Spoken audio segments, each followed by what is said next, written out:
Boom, yo. What's up, yo? Chillin. We chillin. Great chillin. Studio 17. It's been a little while, bro. It's been a little while. Yeah, man. We the new adults. We the new adults. We the new adults, you know? Yeah, coolin', man. And I'm Lamati Mar, yo. And with the one and only my childhood friend, neighbor, brother, and now running for president of Atlanta. Timmy. What's going on? How you doing, man? It's funny how you said that. We the new grown-ups, man. Tell me, man, like if somebody was like that person sitting across the street, like they came up to you, how would you explain Timmy? You got a different couple of like Timmy, Timothy, Tim, like they be telling you you said people not to call you Tim. Like how do you explain this to someone? That's a really good question because like, I've never been a person that like, I'm an action person. I don't like explaining myself. But what I would say is like Run DMC quoted this in 85. I'm the baddest of the bad and the coolest of the cool. So I just a person that want to have fun and enjoy his life. Tell me more. What does that mean to you? Being happy at this point. Mm-hmm. And what makes me happy is just peace. Being in peace. Because, I've been through a lot of stuff. So I'm at a point in my life now that I'm very happy. Like you said, I live in Atlanta now. I'm not here anymore. So it has made a difference in things I've been through in life, but yeah, I think I'm a good person. I mean, like some agree, some like, well, you can't please everybody. But enjoy my life, and that's what I do, and that's what you see on social media and stuff like that. Me just embracing Timothy for once. No, I got you, man. I'm glad you made a trip up. Absolutely. It's a 10-hour drive. We're gonna get into a little bit of those childhood experiences, and want to know why your birthday always feels like a premier event. Because it is. It is a premium event. It's like the WrestleMania of all birthdays. Really? Really. And we're going to talk about that. That's and what I feel. Maybe when you became inspired to leave Baltimore, because you talk about that a lot. Yeah. We'll talk a little WWE. Yeah. Maybe I'm going to go through your favorite entertainers, wrestlers, whatever. And but let's go back to your background, right? Like what childhood experiences you think really, truly shaped you for who you are today as Timothy? It's funny that you bring this up because like I've been understanding it a lot more, in 35 now.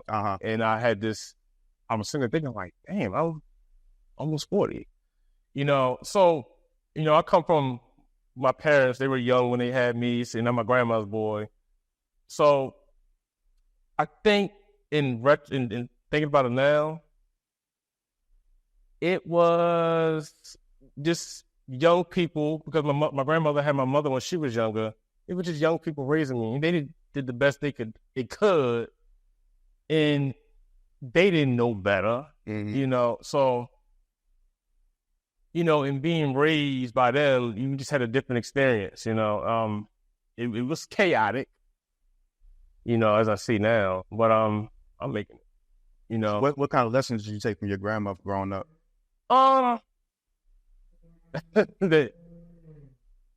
With Sheila, she I love how we just call her by their first names now. Yeah, that's what we got that type of relationship.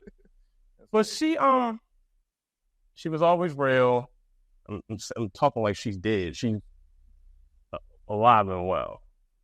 But she always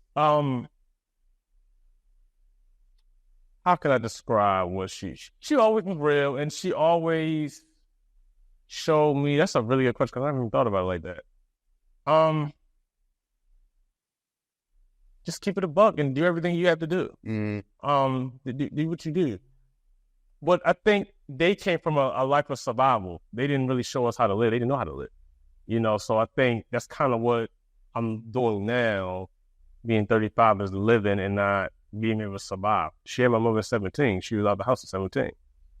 So, in coming of age now, she showed us, what else I can say she showed us?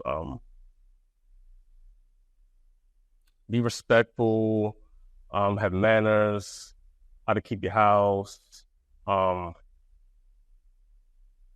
probably about it that I can say. So we talked a little bit beforehand, right? Like how you are not in no business to have any kids.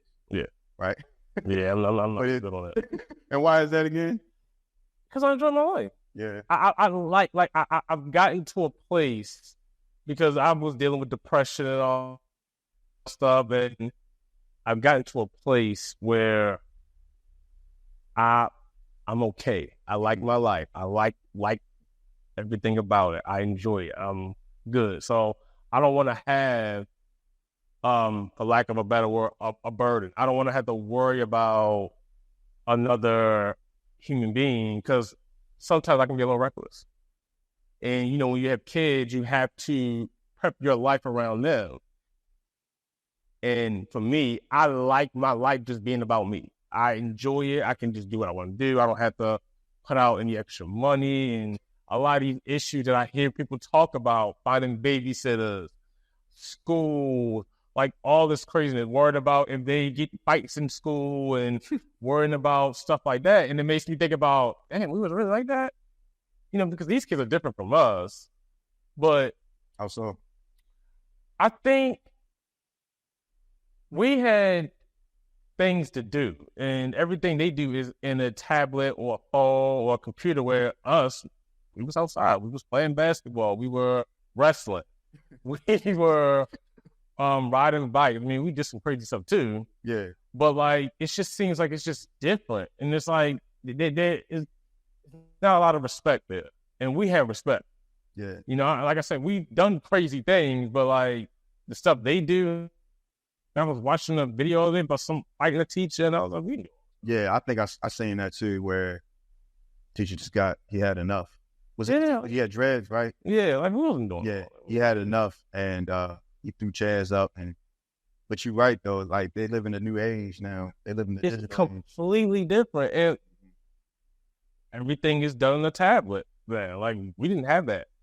I was talking to my grandmother about the other day. I said she was talking about my nephew, my sister's middle son. He was asking for Robux because that's the new thing. Yeah. V-Bucks, Robux. I was like, dang, these kids. So we asked him, said, no, y'all did not. Yeah, we have access to that stuff. Exactly. That's the thing. Like, right, we didn't have access to it. So as a parent, for me, of 3 kids, I think about that. Like, right, I don't want to prevent them from having access to things that I didn't have access to just because. Right. So now that, you know, you're in this state that you're still a family man, even though you don't have kids of your own, right? You still look after, you know, young ones in your family. Like, what type of advice or like guidance do you give them? See, they young, so I don't really get to that point yet. I want them to get a little older before we start having those like kind of conversations. Yeah, you know, I want them to be children. You know, keep that child because they still in elementary school. So yeah, you know, so I'll let them be children, and you know, as things come up, I'll try to have a conversation with them. You know, but I'm not around enough anymore to to really monitor that. You know, but when I was with them, it was kind of cool to teach them how to cross the street and stuff like that, and watch them grow. You know, and learning how to read, homework, and you know all that other stuff. It was kind of cool. You know, yeah, you gotta let kids be kids. That's something that I'm learning too. Yes, you know, because you know my background. Grew up with my dad. You know, from New York. He from New York? Yeah, he's from New York, bro. He's from the projects. Came up, moved to Baltimore. He's from New York. Met my mom. Steve. Had me. Yeah, Coach Steve, Mr. Steve. You know, I still try to follow in his steps a lot of the ways of like coaching and, you know, even parenting. But then I like I said, you got to learn how to adapt. And I pump the brakes a lot too in terms of like, you know, they need to learn how to be children. Yeah, I mean, like, and it's even like TV is different. TV is different. Like you see so much craziness, like we didn't have like reality shows. Like we had the Real World, and we didn't have Love and Hip Hop. I mean, we had South Park, Chappelle Show. We did have those things. Comedy Central was reckless. Yes. Yeah. But it's not as crazy. It's not as abundant. That's the better. You knew where to go to for it, like at certain times of the, day or night. But now it's 24 hours. You had access to everything. Like we didn't have that, as kids. So that's probably why we shaped out the way we were and why they're so different from us. But no, we didn't have that. But I like that though too, because and I had this great conversation with called Episode Duo on the great Chillin. I talked to my boy Beans. We was talking about how parenting is in the Fortnite era. Yeah. And we talked the pros and cons of shielding kids from, hey, you can't play Fortnite, you can't play Roblox, you can't watch TV, you can't do this, you can't do that. You know what I mean? Because I grew up in a disciplined environment, and some things I wasn't always exposed to. Yeah. So there's pros and there's cons of it. I think one of the pros of it, I'm gonna say this, and then I'm gonna ask you a question, right? One of the pros of it is that you do have new access to new ways of learning, right? Yeah. Because absolutely. Now the learning curve is a lot steeper, as in like you go from here to here instead of here to here, right? Like because you got to get in the library. We had to go to the library to find. So now, like, you can just go on YouTube and just, hey, I talked to somebody the other day, and they're like making clothes, and I'm like, how did you learn how to do this? They're like, YouTube University. They didn't have to go to school and nothing like that. Right. So with that being said, what kind of student? Can you tell me what kind of student you were? Because like I said, now we neighbors. We went to school together. Yeah, we went to elementary school together. We since 1983. It's crazy. 88. So you say what now? Since 1993. 1993. For some reason, I thought you said 80. Yeah. Nah, I'm about to say it. Because sometimes I'll be like, damn, 88 that's a long time. Long time ago now. Like, I feel like I sound like an old person talking about like the 60s. That's what you sound like. And we're in our 50s or whatever. But it is a long time ago. That's why when I was turning 35, I was starting to look around like, 5 years from 40? Yeah. So it's kind of made me change a lot of the way I'm thinking. What was the question you asked? No, the question was like, what kind of student were you growing up? I wasn't a studier. No, I hated. I don't like reading. Like it's just I'm a visual person. So and I found out when I was younger that I can read this 5 times and it won't register unless it's something I'm interested in. I wasn't interested in most of that stuff in school. So the way I could term it is I did just enough. I was probably like a B, C, or C student, and even in college too. I did just enough just to get out. In retrospect, wasn't the best thing because I think it would have helped me in college a lot more, and it would have helped me in jobs and things like that in the work world. But back then, I wasn't worried about it. I just wanted to get out. Do you think you was someone that was shielded from things? I think you was pretty aware about everything that was going on. No, my mom, they didn't shield us from nothing. They didn't shield us from, we saw everything. But it wasn't like we took everything and then just, we saw the movies we watched, we could watch Goodfellas and things like that, but we wasn't out there, we didn't getting guns or anything or acting crazy or performing what we saw. Yeah. It was just what we saw, which is entertainment. So that's how I was kind of carried around. But I was listening to R. Kelly at 6 years old. It was what it was. And, and it wasn't like I was doing anything, of course, at 6 or whatever. Right. But I mean, it was just entertainment. So no, as you said, we weren't shielded for nothing. Now, do I try to shield the kids from a lot of things? When I hear them, when they on TikTok and I hear F-bombs and Meek Mill or whatever, then you got to turn it off. Yeah. Turn it off. I don't want you too. No. Yeah. But no, we wasn't shielded for nothing. Right. It was funny because at the time, we grew up in that Attitude Era and WWE. Wrestling. So tell me about wrestling. What kind of impact you think that had? Wrestling. So if you don't know me, that's what a lot of people know me for, is to being the world champion. But You know, that was my uncle thing because me and my uncle are a lot alike. He's almost a Libra like me. Oh, here you go. Got kept into the signs. I'm gonna ask you about the signs in a minute, but go ahead. We can talk about that. Yeah. But I'm a lot like him, and he got me into wrestling. So you look like him. So you're a lot like your uncle in what ways, though? Just because my uncle had different interests, and I always had different interests. I always did different things, and wrestling was one of them. You know, he got me into that. My uncle was in like the superhero stuff, like Star Wars for sure. Like he definitely was a Star Wars guy. You into that shit too? Yeah, that's all. Okay. I love Star. I don't like what's on Star Trek. Yeah, I ain't care about that. But Star Wars and he had different interests. He listened to different music, you know. So he was just a different person. Mm-hmm. So I kind of took after that just because he was there, of course. Mm-hmm. So he got me into wrestling. The first wrestling that I can remember was 1990. I remember seeing a picture in 1990. No, I'm not bullshitting you. 1990. I remember being taken to a store, and there was this picture of Hulk Hogan, the Ultimate Warrior, WrestleMania 6, April 1st, 1990, Toronto, Canada, Skydome, 67,678 people. It was just picture on a wall, on a whistle leg. Mm-hmm. So with his interest, he always took me to the matches, and he always watched it. So naturally, I started watching it too, and it became my thing. What was it about that event that said, I like wrestling? I don't think it was that particular event. It just was a gradual thing that was just happening because it was just always there. I don't remember, I remember seeing that picture, but it wasn't one, like, that's what I want to do kind of moment. I enjoyed it, and what I really enjoy about wrestling is it's an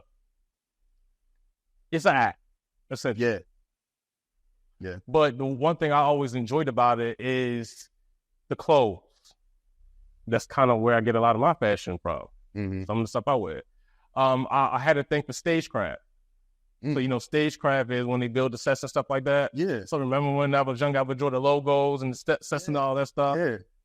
That's where a lot of that came from. So that was more of what I wanted to do, more so than the physical part of it, which we did, which was fun. But I found more enjoyment in the backgrounds of the storylines, the production, and things like that. What kind of sticks out to you as far as like just wrestling in the 90s? Like what was the, most impactful, not even just the 90s, just like of all time? Because I'm a wrestling guy too. Like for real. My uncle brought me into that same, that same type of atmosphere. I remember watching WCW, Eric Bishop running it out there. Vince McMahon, those WCW versus WWF Royal Rumble. World Rumble. I remember watching old Andre the Giant versus Hulk Hogan, Jimmy the Dragon, like this legends of the game. Like, what drew you in? Like, I think so you said like the fits, I like the energy. I like like you said, it's an act. Yeah. Because one of my favorite wrestlers of all time was the Ultimate Warrior. Right. I had his life-size poster on my wall. Yeah. Because he was just like a different creature. Like he was just like when he came out with the tassels. I used to like run around like him too. I used to run around like him too. Tell me more about like who you like the most. So my top 6 are. Why 6? Where's that come from? 6 my favorite number. Oh, so you don't do top 5 now? You do. I usually get 6. That's okay. I usually get 6. Noted. Big number. Ric Flair. Tell me about Ric Flair real quick though. Because you want to be Ric Flair. Yeah. I still do want to be Ric Flair. Like, and again, like I said, I talked about the stuff they wear. So the stuff sometimes I wear, because I can tell you about all my influences as far as the stuff I wear, but he was part of it. I like the robes. Like I want the robe like that, and I would be all the diamonds and all that stuff. I thought the shit was cool. I thought that was some fire ass shit. So and I just liked the way he performed. most of his matches, he actually, my favorite wrestling match of all time, because he's probably going to ask me that too, was him and Randy Savage at WrestleMania 8. Wow. That's my favorite wrestling match. That's my favorite feud. You see me post of it. That's Randy Savage is actually my number one. And his outfit that he wore at the wrestling match, I wanted to try to get a custom made one of it because I thought the shit was fire. Me and my cousin used to draw pictures of the, and that was another thing because my cousins watch wrestling too, and they was older than me. So, but we used to draw pictures of that when we were kids, going into wrestling books and stuff like that. We would draw pictures of that type of stuff. But with Ric Flair, I like the character. I just thought he was the shit. Like, I just thought he like cool as fuck, you know. I like him. Randy Savage is my number one, like, or one. He's still on Slim Jims, y'all. Yeah, I love it. I like his moveset. I fucking love his capes, like his outfit. Even the shades, like, when yeah, these I thought that was cool. Like, I just thought this, like, because like I like exotic shit like that. Like his outfits and things like that. So I tried to emulate some of that stuff. Real talk, my biggest influence were wrestlers as far as that stuff go. Mm-hmm. So Rick, Randy, Bret Hart. Oh man, that was when I was getting older. Yeah, you know. What about Bret Hart that makes him favorite for you? It was the time. Yeah, because as you gotten older, right? Right, and then me and my brother, we had the Bret and Owen thing because he was the younger brother, I was the older brother, so we kind of had that. And he was the hottest wrestler when I was starting to really understand life. And you know, what do you tell me into that? Like, you was understanding life. Like, what about life connected you to Bret Hart? When I say life, I mean like he was one of the hottest wrestlers out at that time. Yeah. So when I'm growing, I was 6, probably. When I saw like in Bret probably in 93. So I was like 4 or 5. I got like birthday. Mm-hmm. So he was the best wrestler in the world probably at that point. So, and he was cool. He wore the pink shit. Mm-hmm. He had hearts in the skulls. I got a little skull thing going on. So I like stupid stuff like that. Because I like Halloween. I'm born in October, so naturally I like Halloween. So I like skulls and stuff like that. And I just like this. I like his moveset. Mm-hmm. I just love watching him wrestle. I thought like he had some shit. You know? Yeah. I like Sting. Okay. He just retired, in case you didn't know. That's ridiculous. The fact that I wanted to go. It was only 5 hours away from me. I had the money to go. If I had the money to go, I would have been in Greensboro. But Sting, and then you only got 2 more now. I'm gonna say about Sting though. Yeah, tell me about Sting. Sting, I took all his moves.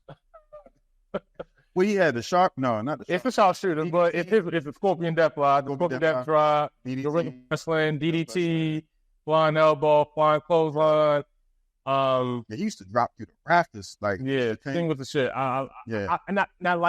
So when I really started fucking with Sting for my 98 Christmas, they bought us this Sting Unmasked. It was a VH1. I was specific. I know this shit.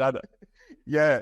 So you're a whole encyclopedia. Yeah. I am. I used to run wrestling trivia all the time. So when we bought it, they started showing the history. I knew some of it a little bit, but my uncle was a WWF guy. He wasn't WCW. Mm-hmm. So you see the history. So you see him with Flair. You see him with Vader. You see him with Luger. You see him with Barry Windham. You see him with Nikita Koloff. Mm-hmm. You see him with Arn Tully. Mm-hmm. You see him with Cactus Jack. Mm-hmm. You see all these things. Cactus Jack. So you see all his moves and everything. So I started messing with him when he had nice jackets. He used to wear really nice jackets. Yeah, them trench coats. That was before the trench coats. The trench coats was later on. Yeah, the original Sting. When he was wearing all the colorful jackets and shit like that. Yeah, again, like I said, a lot of wrestlers influenced the stuff I wear today. Mm-hmm. He had some fire jackets too. Mm-hmm. And he was cool as shit. Like, Sting was cool. Right. Like, I used to love, so one day, my grandmother, she had this big green leather couch. Mm-hmm. and she had moved it. We used to move to the North, bro. She had moved in there the dumpsters and all that shit.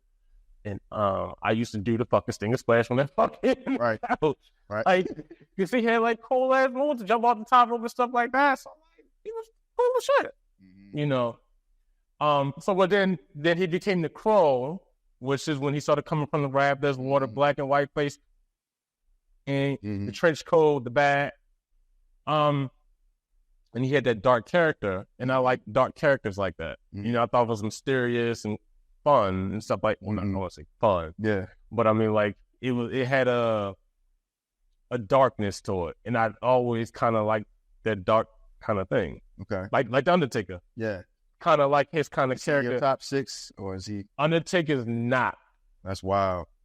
So you got Rick, Randy, Brett, Sting. I see you said I got 2 more, right? Yeah. The Rock. Yeah. And then just tell me your last one. Shit. Oh my God. You're not even going this. You got to debate the last one like this?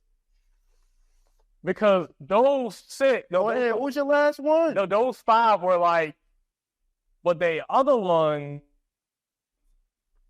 so many. I love Jake the Snake. Say the one, bro, and we don't have the conversation. Yeah. How is Stone Cold not even in nowhere on this like that? I love Steve Austin, but I took The Rock. You got The Rock at 5, right? So then so you got Rick, Randy, Brett, Sting, Rocky, and now you got. I should know this off the top of my fucking head, but you can put so many people. Hogan, Ultimate Warrior. I used to love Hulk Hogan. I love Hulk Hogan until I grew up. There's pictures. You was in court too much? When was that? Why you ain't like Hulk Hogan when you was an adult? It's just when you get older, you tell it's more gimmicky, and I think all the other people that I mentioned were more. You can believe they can. Let's hold that. But I need you to hear your 6. I need to hear your 6. I'm gonna let you go that easy. I love Shawn Michaels. Oh, that's not bad. Shawn Michaels. I was about to lose my shit.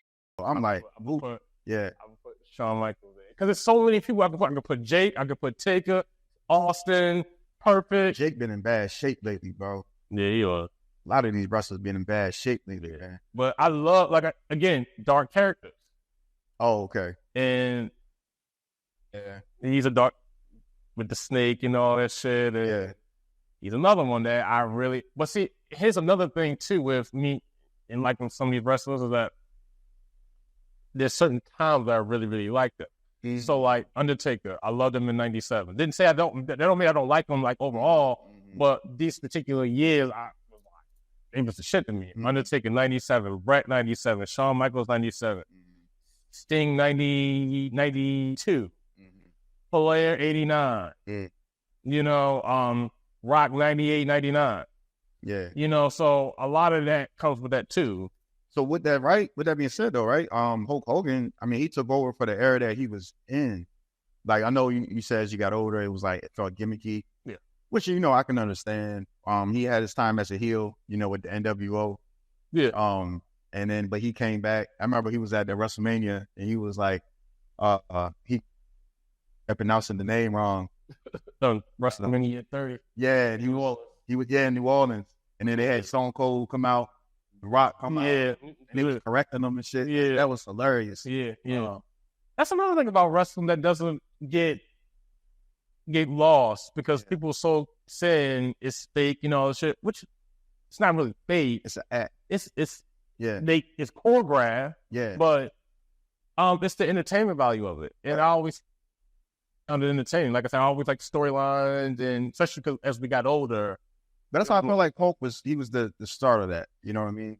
I wouldn't say the start with the cartoon stuff because that's what essentially draws kids in. It draws. That's what that was. Worldwide audience. Right. It was kids could relate to us. So okay, so you're looking more. Because so for me, like the characters are like I do love Shawn Michaels, and I like watching the documentary behind it too. While he broke his back, came back. Yeah. I do love Ultimate Warrior. I love The Rock, Stone Cold. Shit, Lex Luger. I can name them for days. Yeah, Lex Luger was like that too. Vader, Andre, Yokozuna. Yep. Like, it's so many people. I mean, I'm not gonna say that I put them in there, but there's just so many people you can just name all. Yeah. So like to narrow it down to 6. Yeah, it's tough to do. Yeah, because I like Ric Flair too. I like this. I was listening to his music on my workout track because the thing about it is that he said all these things and he does all these things, but he works so hard. Absolutely. Like nobody outworked Ric Flair when it came to preparation. Now, yeah, he partied hard as hell, but like as far as his work ethic, like he transformed that thing where you have work ethic and you showcase it. Yeah. Nobody was a better showman. No one was a hard worker. Yeah. You know what I mean? He held it down. Shawn Michaels the same way. Yeah. Hard worker, showman. Yeah. Because I like to see wrestlers based off intros too. You know what I mean? Because if you hear that, if you see, like, like with The Rock, or when that glass broke with Stone Cold, it felt like I walk around, like if there was a theme music, right? When you walk around, what wrestler's theme music do you think you walk around the most to? I still do listen to wrestling music. Yeah, I do too. I be in the house with it. Yeah, it's. When I go through the door, I feel like I feel like when I walk like Stone Cold, but I look like The Rock. You know what I mean? Like I want people to know I'm here for business. Right. It's like I'm still going to be fresh because that's what the difference was between them. Yeah. You know what I mean? But I feel like more Stone Cold music in the background when I'm coming through an area, especially for the first time, because I'm trying to get shit. Like when I came through here, I'm trying to get stuff done. You know what I mean? What interests music, I think. I would say my favorite wrestling thing is probably Undertaker. In '97, like a soul taker type, like that's like the darkest of the dark. Yeah, Undertaker '97. It was like, and then you watch it, you be like, this dope shit. This is like, yeah. No, his intro was the best. And then so when he does this and the lights come on in '97, he would do this, right? And there'll be a big boom, and the lights will come on. Yeah, it was some cool ass shit. That's how Kane came in with the fire. Kane joint is tough. But I would say it was. I mean, I like the classics like Randy Savage, Circumstance, Ric Flair, Space Odyssey, because we heard of the Graduation and all kinds of shit. Like remember when our brother graduated, he was like, "Why they play Macho Man thing?" That's insane. But yeah, I like the classics. But I think the Undertaker is the one that he like. I'm walking in the fucking door. Yeah, I'm showing up. I'm about to kick my ass and show the fuck up. We ain't even said nothing about Bill Goldberg either. I hated Goldberg, but his intro was tough too, though. Like it was. I'll give you that. The intro was cool, but I did not like. I had to choose. I chose Steve Austin. Oh, okay. Oh, between the two. Yeah, why I gotta be between the two? Well, at the time they were battling companies, and my uncle always ordered WWF stuff. We never got WCW, and I think Steve Austin was a better. Let me ask you this though: why do you think a lot of wrestlers we named? I love them to death, all of them. But why are we naming them many? Why aren't there that many black wrestlers? Right? Like Booker T is like he's my favorite, like one of my guys too. But I love Booker T too. D'Lo Brown, Farouk, Ron Simmons. Yeah, Ron Simmons. I'm gonna name some people you probably don't know. Thunderbolt Patterson. That sounds like a black wrestler name. It is a black. Junkyard Dog, I'm sure. Vaguely. Yeah. I was thinking his name was Vader. Vader not black. Viscera. But fun fact about Vader, I just found out he's from Compton. Oh. Okay. That explains a little bit. There was reckless out there. But that's a really good question. I think us for wrestling, it's just people view it as fake. Mm-hmm. People don't understand the entertainment aspect of it. And it's not for us, we don't see a lot of people in it anyway. When we look at people we look up to who are Black like us, we see football players, we see basketball players, we see rappers. Mm-hmm. You know, we don't see doctors, we don't see lawyers. So I want to say why maybe that's why we don't really go after those things. Yeah, I agree with you. And this is the purpose of me doing this too, is like I want to talk to people that's riding this MTA bus outside. Right. I want to talk to people that's working at MT Bank over across the street. Right. You know, you got a whole stadium for Baltimore over here. Right. Like I want to be able to elevate that lawyer, that doctor, the scientist, the coach, the leader like in the community that's making impact. Right. I'm actually talking to Ace next week. That's that's Derek Johnson's older brother. Oh, okay. Yeah. He's an artist. He came out with a new album called Rare. It's out. Right. And he's one of those community leaders that I love to talk to and if I can help elevate, because I've done that on a scale. Like I told you, my time in Germany, I was spent a year in Africa. I've done things in what Africa you was at? I was in Central Africa in Uganda, Sudan. How you like that? Oh man, it was different. I came back thinking that everybody in America should take a trip for about a week and just kind of live there and experience it, so that you can understand how grateful you are being back here where we got a roof. It was raining today. Nobody, we inside. Right. You know what I'm saying? We have shoes. We have access to things. We have internet, data. We have, free election. Like, even though that is always a subjective thing, right? But you can go vote. You can register. You're not getting deterred because, there's a lot of corruption, and not just in Africa, but all over the world, right? There's like corruption, political corruption all over. But, and I'm not sitting here, trying to run for president or, making any political statements, but I'm just saying that basic things that we have in America are not always given in other countries, including, Africa. And so for us, and, as Black males, I think that is something that is very important that, we experience at least once, whether it's South Africa, which is a place that everybody goes to, Yeah. or just, I know we got friends and family, or I consider, our neighbors family, like that we grew up with from Nigeria, right? I talked to Obi in the first Yes and Leadership. That's an incredible listen. Heard that. Yeah, he's tough like that, man. And a lot of people like shout out to the Chinamers, Azena, Junior, Into, Go. It's all love. I hope to see y'all soon. Yeah, I still call those things and everything. Yeah, we still like when we were scared. Yeah, it's family, man. It's family, man. It's all family up here. Like even when you hear, it's like, damn, I feel like you never left. So that kind of leads me into this, right? Like, when did you become so anti-Baltimore? I know you love the city, the county, the area, the state, whatever. But what kind of like drove you out of Baltimore to Atlanta? I needed to get away. There was a lot of family issues I was kind of doing. And I wanted a fresh start. I wanted my life back. I wanted to be able to just be able to enjoy my life. Because like for a while I was in a like real depression. You share a little bit about that? Like how yeah, I'm about to just say some things that people probably never heard before, but I was in a relationship for a really long time. I ain't gonna tell the years, and that kind of opened up my eyes about, because in this relationship I was seeing other things that I never saw before, and one of those things was traveling.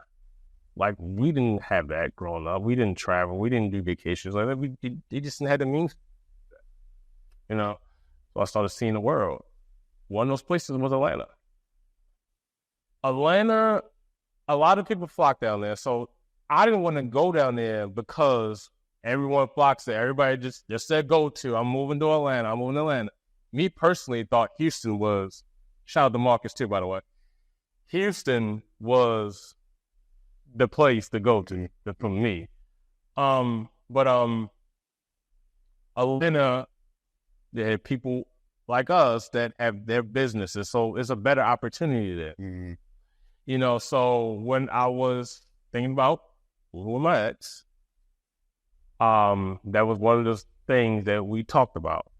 But when we ended, because my ex still lives down there, but when we ended, I still needed to get away because I was dealing with so much stuff in my environment that it just wasn't what I wanted to live with anymore. Mm-hmm. So the best way for me to be able to live my life was to go away.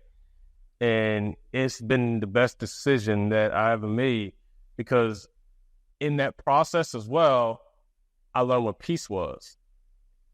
I never knew what that was. And then you start to realize being on your own like that, what you absorb, because your mind absorbs so much stuff and you don't even realize it because it's so normal for you just to absorb everything. You know, so I had probably a lot of healing, whatever that looks like, which I'm still trying to figure out what that is. But I had to do a lot of work on Timothy, and I had to take care of Timothy because I haven't been taking care of Timothy. You know, it was that, like, what were those steps from depression to peace that? I got a therapist. Really? I got a therapist. That's amazing. I'm revealing because a lot of people don't know this stuff, and I don't know. But I got a therapist. Yeah. There's nothing to be. No. I have a therapist too. Yeah. I was seeing a therapist every 2 weeks. I was doing it every week. Every week would have been. I was doing it every week too. Then I went to every 2 weeks, and now I do it once a month. It's normal. It's like going to the gym. Yeah. You know, your mental is a muscle. Like you got to be able to consult and share and explain. I found out I live with entire amount of guilt. You know what I'm saying? And it's just us, like whatever, like, you know what I mean? Like I live with a lot of that, and that caused a lot of anxiety because of the pressures that I've had growing up. It's like, I got to get out.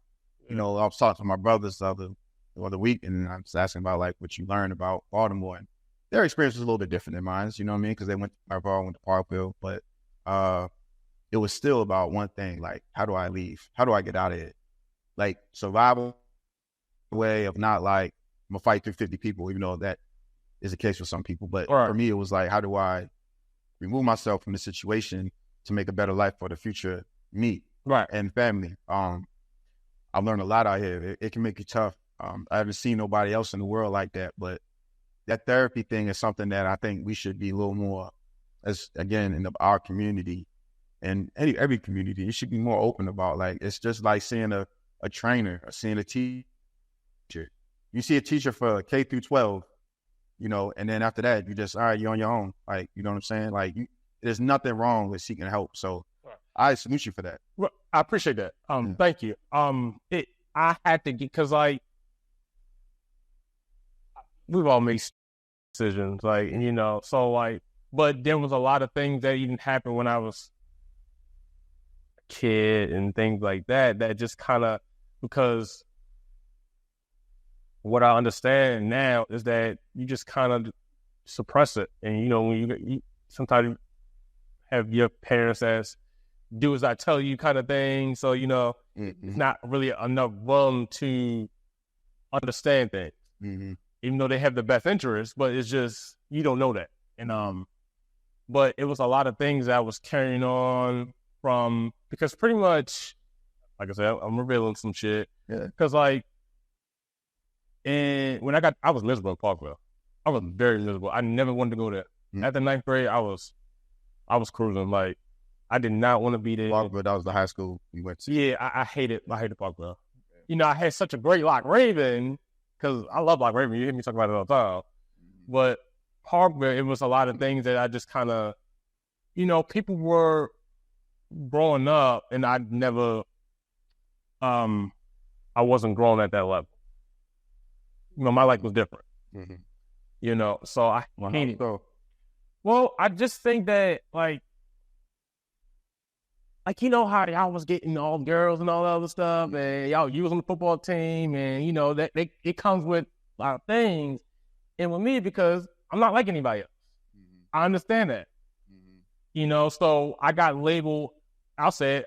People label me as gay and all those stuff, so people didn't want to like holler. That's how I think people didn't want to holler at me. And I ain't had no game. I wasn't going up to no girl or nothing like that because I was shy. I was like, one song that really described me was Tevin Campbell, Can We Talk? That was me. Last night I saw you standing there. I used to have a crush on this big girl, not the big girl. I used to have a crush on this girl in school and I would never go to her because I was just shy. And then there was some other thing that I was dealing with at home. Some mental was already screwed in high school. So every little thing that happens to you is another layer. It continues and it snowballs. And so next thing you know, you fucking acting crazy and you wonder, why the fuck am I like this? Or like when somebody try to do something, like, you're like, what the fuck? Like, why is you not like that? So I had to dig down deep to get to the root of all those issues. And therapy has helped you. Therapy helped me in leaving because now that I've left, I see everything. I see everything. I see the manipulation. I see why this person do this. I see it all. And I sit there and like, this is why I left. Because like, I don't have to subject myself to this shit anymore. I'm much happier. Because when you saw me, I was in the thick of a depression. The last time you saw me. 4 years ago? 3 years ago? No, 3 years. Yeah.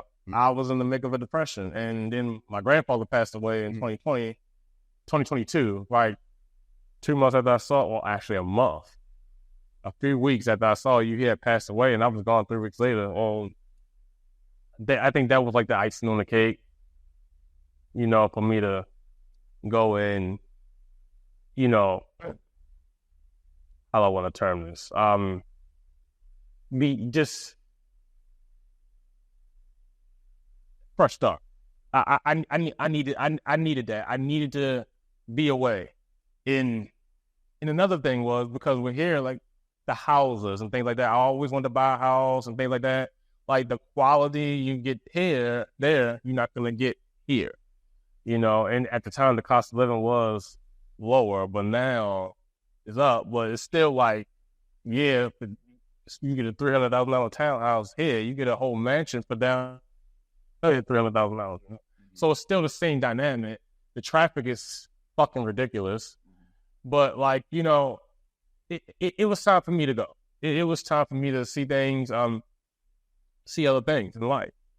And I felt like Atlanta was another thing. It's a central hub. So like you be in New Orleans for 6 hours, Biloxi in 5, Orlando, shout out to Carl, 6 hours, Tampa 6 hours, Charlotte 3, Memphis 5, Nashville 4. So that now I get to see other things. Because, life is not all about Baltimore. Right. So, that's what kind of made me leave, is to see the different things and heal myself up to a point of where I'm at now.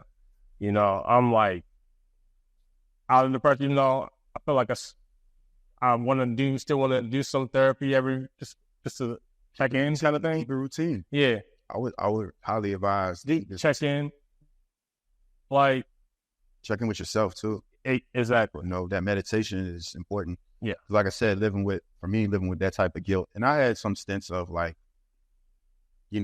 I think it's defined by anxiety. And you got to know, if you don't know what you're feeling, you got to go anyway, seek help anyway. And a lot of times therapy ain't always seeing a therapist. It's like having these conversations.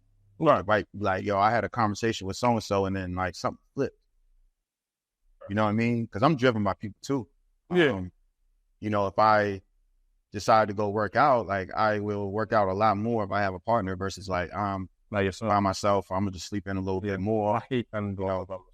Like traveling and stuff like that. I've done it, and it's just, maybe if I didn't go to Miami by myself, I would have been a different experience, because that's one trip you can't do by yourself. But you're right. You say about all people and things like that. Yeah, just building off it. That energy is like contagious. And then what's really important is, like, for me now at this age, is knowing what my circle is. Yeah. And there's certain radiuses where the very closest radius, they understand who I am. Right. And I'm comfortable with being who I am. Because I'll be honest, bro, I'm kind of an asshole. You know what I mean? Like, Ain't no I'm a friendly asshole. If you hang around me long enough, be like, you know what I'm saying? Over half of your Have you ever worked out with me though? Well, I wouldn't think he was an asshole. That's what I mean though. Like, so when you in my circle, like we talking about like day to day, the way I run, you know what I mean? Like I want to be prepared for things, and I have to understand.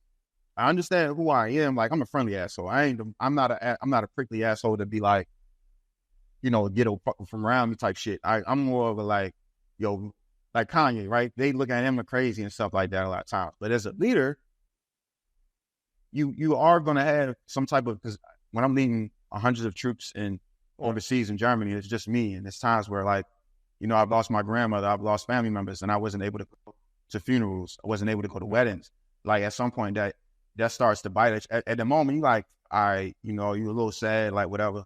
But then over time, it becomes like an avalanche, right? The snowball effect, because we didn't seek help.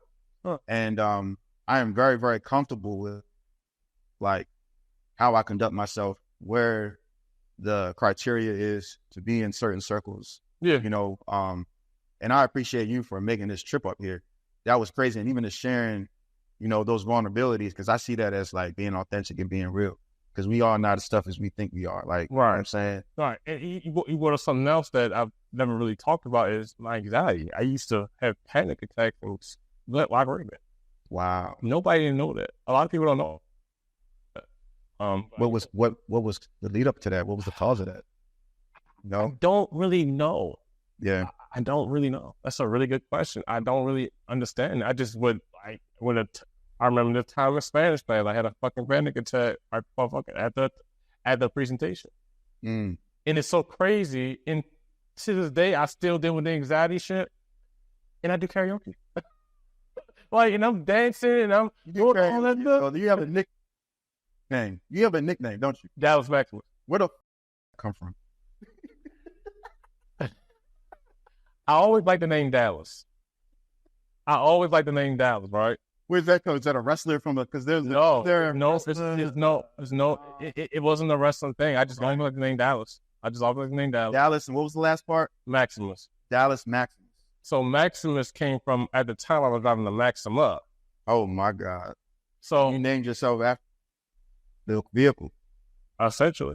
Okay. I just like how it flows because it just flows. I always like names that just flow. So wait a minute.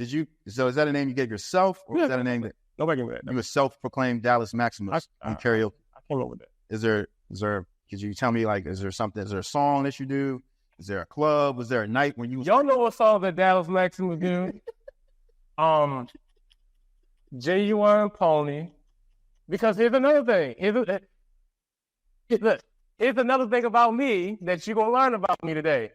We've known each other for 30 years. You're gonna learn some shit about me today. I always like performing because I'm wrestling. So when I got older, I wanted to be an actor. When I was in high school, I wanted to be an actor. So when I got out, you'll be a killer actor too, yo. Probably. We gotta bring the Wire back, man. We gotta bring the Wire. We gotta rewrite the Wire, bro. But go ahead. From the Wire, I will be. What type of character? Don't name a character from the original Wire. Just like today's Wire. Well, what role would you play? I'll be with the other niggas. I would think I'd be with the business dudes, like they're trying to move from like street to business, and then politics. I would be one of them. The politics. Yeah. I would be a new dude, like just be new grown ups, right? Okay. I would be the one that be like here to the street, operating business, but also influencing politics. Kind of like Clyde Davis. Like I know I said anyone name like, but Clyde Davis, like Ghost, like Egypt.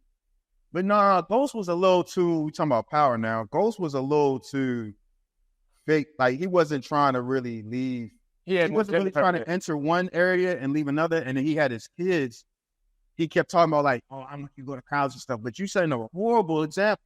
You know what I mean? Like, so if I'm doing that, and again, like I said, my inner circle, I'm getting up, I'm going to the gym, I'm doing everything, and I'm not shielding. You know what I mean? Because if you see what I'm doing, you got to be aware of it. Like, That's my key word, aware. Like, you know what I mean? And if you really want to get into this shit, like, you got to, like, have a plan. Yeah. And this is just acting, right? I would never encourage anyone to go on that life. But That's who I would be. But you said you would be in the hood. I'd be like, You'd be putting people in vacants, $1 vacants. sometimes I feel like I want to do that to certain people, but I mean, but I would like a ghost character or like, Yeah. what the hell is his name on there? To my Power or The Wire? The Wire. Stringer Bell. Oh, yeah. Stringer Bell. Yeah, I like Stringer.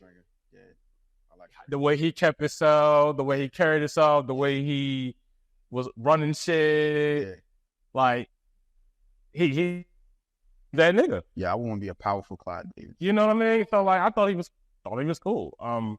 But that I wanted to be an actor. Yeah. When I left high school. Mm-hmm. When I got into college, it was like, you need to have a job. And again, like I told you, I'm not a straight A student. I just did enough to get by. Mm-hmm.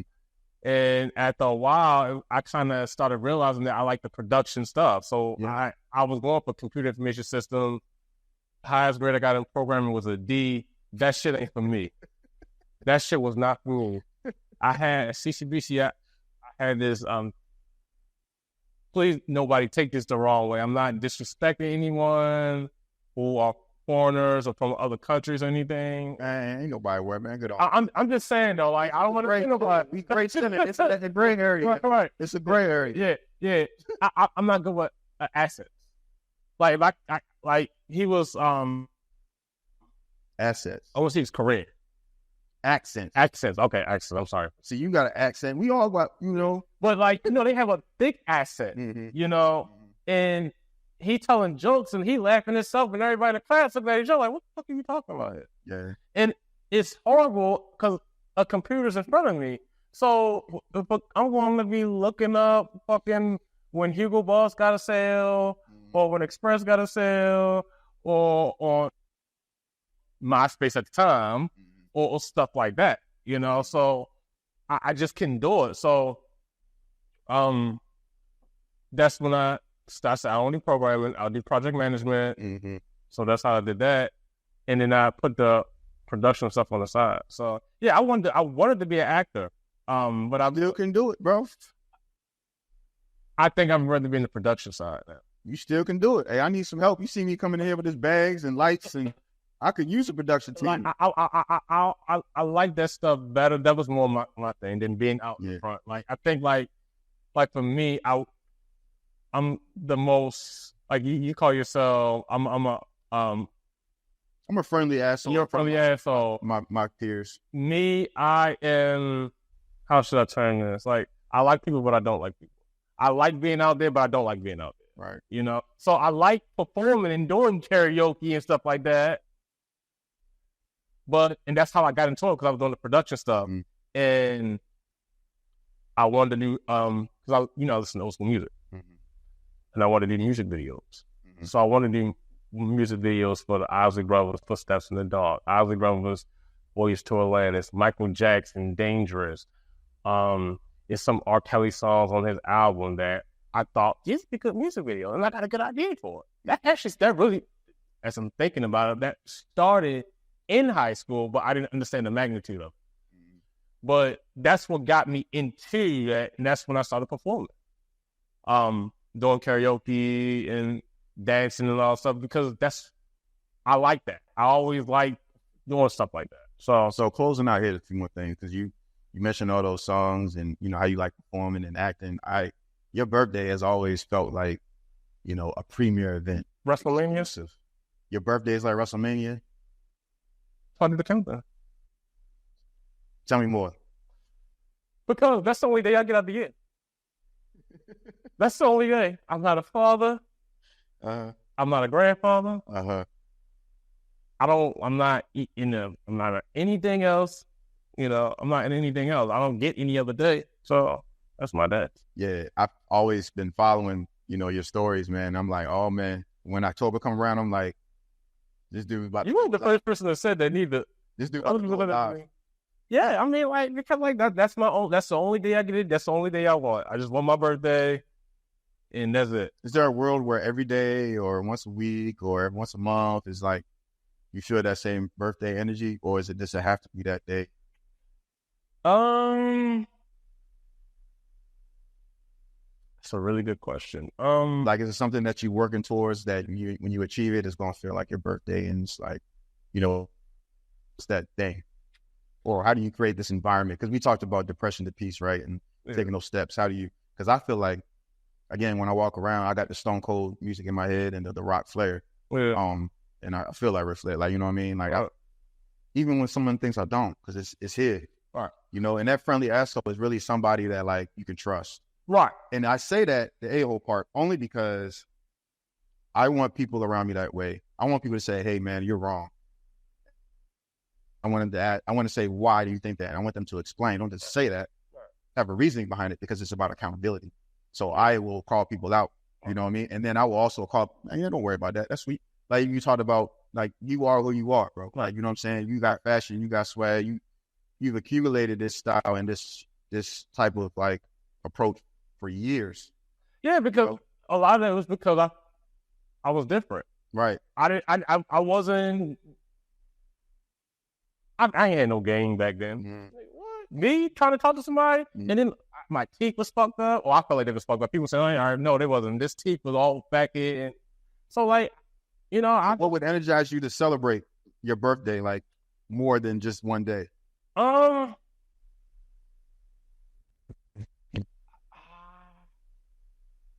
What would make me do? It's just the time, I guess, to me. It's just about evolving. I think you're evolving right now, man. Like, I think. Well, I appreciate that because came a long way. Because I'm starting to see that more.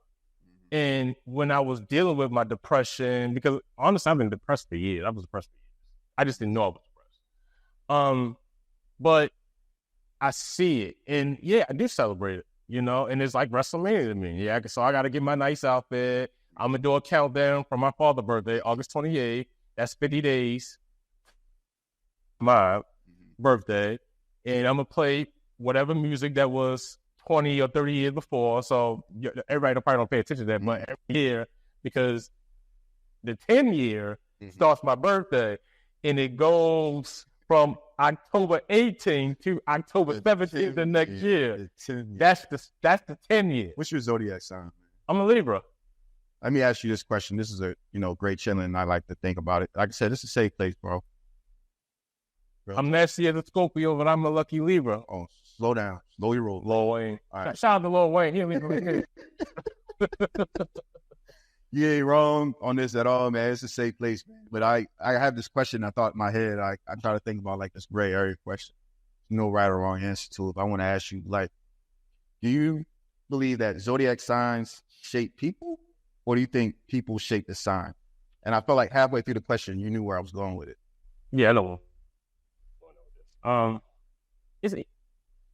would say it goes hand in hand, because if you had to say, is it 50-50, 60-40, 70? Probably like 50-50. I think so. Because, like, if you had to pick one side, a little heavier than the other, which one would you think would be? It's more the person. That person shapes that zodiac sign. Yeah, because, like, everybody doesn't have those traits, but from my experience, I've predominantly seen it in whatever sign it is. So Virgos, I'll give you an example. I've always seen Virgos deflect, never take accountability, and I've had a lot of issues with Virgo. Mm-hmm. And it's the same issue. What is that? Not taking accountability, deflecting things. Oh, it's not my fault. It's that person. But you don't think that when a person was born, they didn't align? Like, maybe they don't fit. Like, I think mine's like a Pisces. You definitely a Pisces. Why do you say that? Your birthday is February 20th. Yeah. My grandmother and my grandfather and my brother, they were born in March. My aunt is born. But what about, not just the time, but what is it about their behavior? Like, do you see common behavior traits? Like, I'm not saying do a whole persona analysis, but, like, I can see you kind of laid like my brother is. Yeah. And my grandfather was. The women are a little different sometimes because the women are more emotional. I don't get that from you. I get more stoic. Yeah. And that's how they are. That's wild, bro. I was reading a book, How to Be Stoic. That's how they are. Because the emotions, and that's where like the a-hole part comes in, Yeah. because I don't care about as Yeah. That study this type of shit or what? No, it's my experience. It's what I've seen. And because my grandmother's more emotional. Mm-hmm. I mean, she act like she like tough, but you know, she's really more emotional. And a lot of Pisces that are, I've dated one. You're a Libra. October. Okay. September, October. Yeah. What day in October is like? It's like towards the last. 17th. That's right. Yeah. Libra. Yeah. And what is it about you that feels like a Libra? Fun. Mm. Most Libras are gonna have a good time. Mm. Most Libras are loyal. Mm. Most Libras will absolutely give you your last. But when you fuck with us, it's a different side, man. Mm. It's a dangerous side. That's what I tell people. No, I got you. But it's me, and you know this about me. I'm always about having a good time. Yeah, absolutely. And most Libras are like that. Yeah. We're not liars.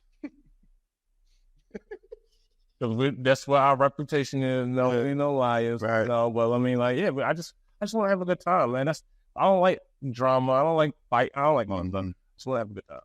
So that's what a lot of my Tiana Williams. Yeah, she a Libra like me. We have a ball together when we hang out, and she married. So congratulations and shout out to you. Yeah, we will have a ball. We just have a ball when we hang out. Yo, man, this whole conversation, bro, it's just been like. I knew we were gonna go some places. Yeah, you know what I mean. Yeah, you got me with a lot of places because like a lot of shit I was talking about. It's so much I can tell.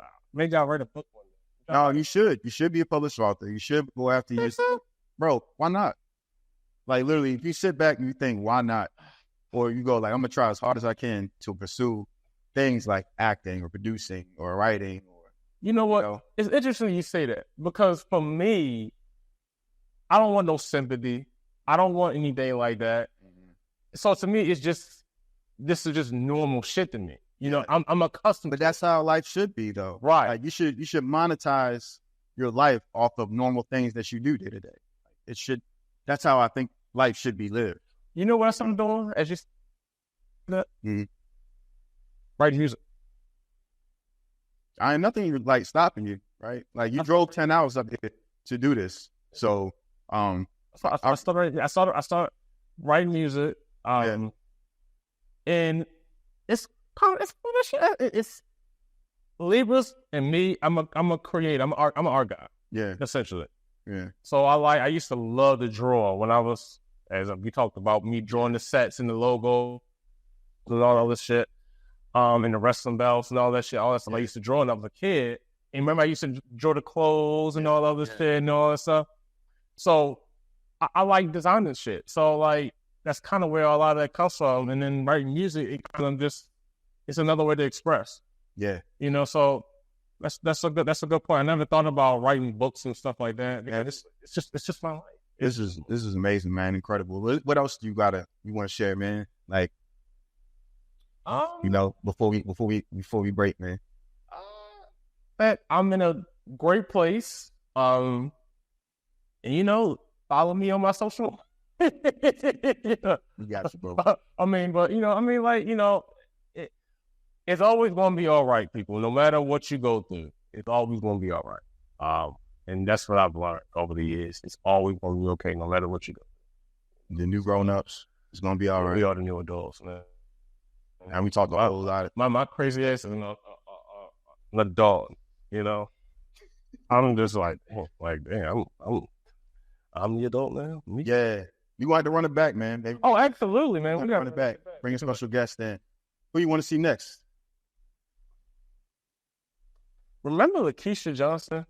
If you can find Lakeisha Johnson, she's the only person that I have not seen, not to say I'm trying to holler at or nothing like that.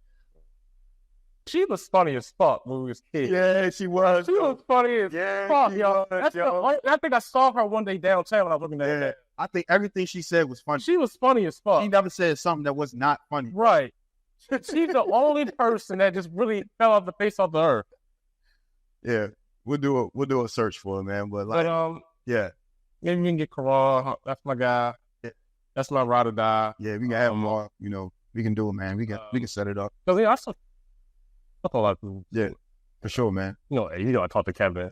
Yeah. Kim. Well, yeah. we talk almost every day. Yeah. Karan. So I'm still with those people. We'll get to it, man. But I appreciate you, bro. Always, man. All right, man. Great chilling. Oh yeah, man.